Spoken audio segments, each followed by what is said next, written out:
Dear students, welcome to Sanjeev Gupta online classes. अगर आपको हमारी क्लासेस पसंद आ रही हो तो आप इसे सब्सक्राइब करें और ज़्यादा से ज़्यादा बच्चों तक पहुंचाने के लिए इसे शेयर करें। आज हम लोग देखते हैं लेटेंट हीट। लेटेंट हीट या इसी को हम लोग बोलते हैं हिडन हीट या इसे बोलते हैं गुप्त ऊष्मा। पहले हम डिफिनीशन को देखते हैं। The amount of heat energy required during melting and boiling point two change 1 kilogram of matter into another state without changing its temperature is called latent और साइलेंट हीट। वो अमाउंट एनर्जी की जो हमें जरूरत पड़ रही है मेल्टिंग या बॉइलिंग पॉइंट के दौरान, यानी कोई भी चीज हम लोग मेल्ट कर रहे हो या बॉयल कर रहे हो उस समय जरूरत पड़ती है। और उस समय क्या होता है कि आप देखते हैं कि जो मैटर हम लोग लेते हैं वो एक स्टेट से दूसरे स्टेट में चेंज हो रहा है। जैसे अगर हम लोग किसी चीज को मेल्ट कर रहे हैं तो आप देखते थे आइस क्या होता था, वो मेल्ट होकर किस फॉर्म में आ जाता था, लिक्विड के फॉर्म में, यानी वो सॉलिड था, सॉलिड से लिक्विड के फॉर्म में आ रहा था। और अगर हम लोग लेटेंट हीट को दूसरे उसमें देखें तो बॉयल होने में भी अगर हम लोग वाटर को गर्म करते हैं और वो वेपर में भी चेंज होता है तो उस समय भी लेटेंट हीट की आपको दिखाई पड़ता है। तो आप देखते हैं कि 1 किलोग्राम अगर हम लोग मैटर को लें और उसे गर्म करें, यानी उसमें हम क्या करें, एनर्जी प्रोवाइड करें, तो वो क्या होगा कि एक स्टेट से दूसरे स्टेट में चेंज होगा, लेकिन उसमें क्या होगी जो एनर्जी है यानी टेम्परेचर है वो चेंज नहीं होगा। अगर आप 1 किलोग्राम आइस ले लें किसी आप बीकर में और उसमें आप थर्मामीटर लगा लें, थर्मामीटर लगाकर आप देखेंगे कि उसके बाद आप गर्म करें उसे, तो जब आप गर्म करेंगे तो धीरे धीरे क्या होगा, वो आइस किस फॉर्म में चेंज होगा, लिक्विड के फॉर्म में, क्योंकि वो गर्म होने पर वो एनर्जी पाएगा और धीरे धीरे वो सॉलिड से लिक्विड के फॉर्म में चेंज होने लगेगा। लेकिन आप थर्मामीटर में देखेंगे किसी तरीके की टेम्परेचर की चेंजिंग वो शो नहीं करेगा।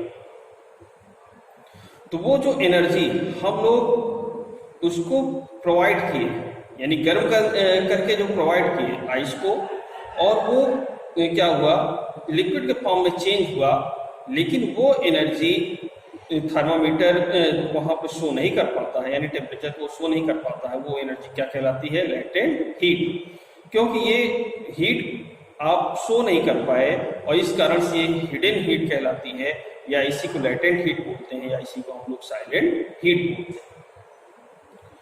तो यहाँ पर लेटेंट हीट को हम लोग कह सकते हैं there are 2 kind of latent heat, कि 2 तरीके का लेटेंट हीट आप देखेंगे।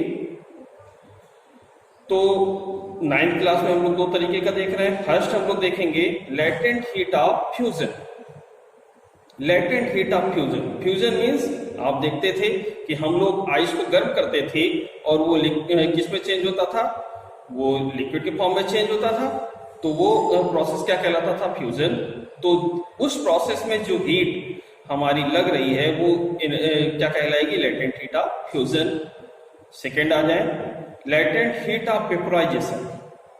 लेटेंट हीट ऑफ वेपोराइजेशन में आप कह सकते हैं कि वो लेटेंट हीट जो लिक्विड को गर्म करने पर वो चेंज हो किसमें, वेपर के फॉर्म में, और उसमें वो लग रही हो, वो हीट क्या कहलाएगी, लेटेंट हीट ऑफ वेपोराइजेशन। तो हम चलते हैं अपनी पहली heading, latent heat of fusion.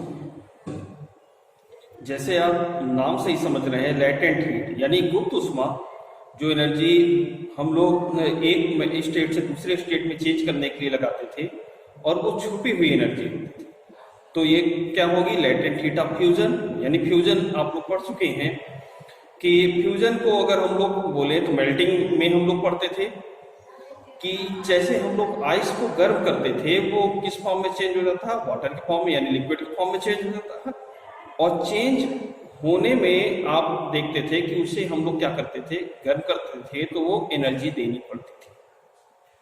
तो वो एनर्जी यहां पर दिया जा रहा है, तो ये आ गया लेटेंट हीट ऑफ फ्यूजन। तो आप डिफिनीशन पे आ जाएं। The amount of heat in joules, जो हम लोग यहाँ पर एनर्जी का अमाउंट ले रहे हैं वो जूल में ले रहे हैं। Required to change 1 kilogram of solid, 1 kilogram solid को यानी आइस को ले रहे हैं इनटू लिक्विड, उसको हम लिक्विड के फॉर्म में चेंज कर रहे हैं, liquid state at atmospheric pressure. और ये सारे प्रोसेस जो होने चाहिए वो किस में होने चाहिए, एटमॉस्फेरिक प्रेशर में ही होने चाहिए। यानी प्रेशर को हम कम ज्यादा नहीं करेंगे, प्रेशर फिक्स रहेगा, एटमॉस्फेरिक प्रेशर रहेगा। Without changing its temperature at its melting point is called latent heat of fusion. तो हम लोग कह सकते हैं 1 किलोग्राम सॉलिड को अगर हम लोग लें और उसको गर्म करें, यानी उसको क्या करें, उसमें हीट एनर्जी प्रोवाइड करें, तो वो लिक्विड के फॉर्म में चेंज होगा। और यहां पर जो टेम्परेचर होगा वो चेंज नहीं हो पाएगा। क्यों नहीं होगा? क्योंकि आप अगर 1 किलोग्राम आइस ले लें किसी बीकर में और उसमें आप थर्मामीटर लगा दें, अब देखेंगे कि आप उस आइस को गर्म करेंगे तो वो धीरे धीरे लिक्विड के फॉर्म में चेंज हो रहा है, लेकिन थर्मामीटर में टेम्परेचर नहीं शो हो रहा है। तो यही टेम्परेचर क्या कहलाता है, लेटेंट हीट। तो हम लोग कह सकते हैं कि 1 kilogram ice eight 0 degree centigrade, हम लोग आइस को 0 डिग्री सेंटीग्रेड पर लेते हैं और वो हीट एब्जॉर्ब करेगा, और हीट एब्जॉर्ब करके वो किस में चेंज होगा, 1 किलोग्राम ऑफ लिक्विड या 1 किलोग्राम ऑफ वाटर। तो इनके बीच में जो हीट एब्जॉर्ब हुई वो हीट ही कहलाएगी क्या, लेटेंट हीट।